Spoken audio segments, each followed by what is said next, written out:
Is it possible for you to identify now the major intellectual influences on the development of your thought? I mean, I gather some of them come out of a Darwinian brand of thought, and there must have been others in law and in economics. Well, I think the main influence was the influence of Carl Menger's original book, a book which founded the Austrian school, which convinced me that there were real intellectual problems in economics, and I never got away from this. I was taught by his immediate pupil, von Wieser, and that is my original background.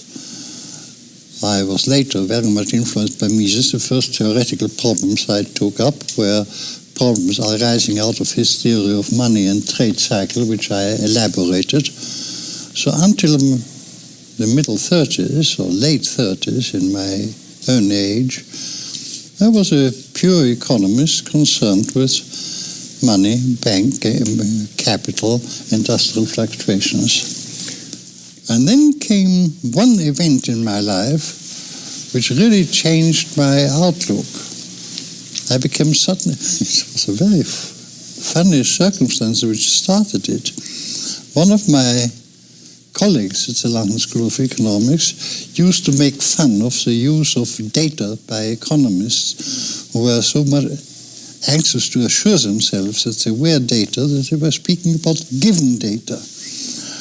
And this talk about data made me aware that they are, of course, purely fictitious, that we are assuming these facts are given, but never say to whom they are given, which made it clear to me that the whole economic problem is a problem of utilizing widely dispersed knowledge which nobody possessed as a whole. Mm-hmm. And that determined my outlook on economics, proved extremely fertile.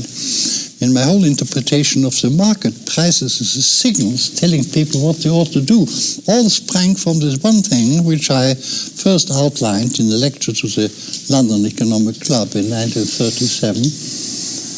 And I think, while up to this point, my work was conventional in a sense, just carrying on with what existed.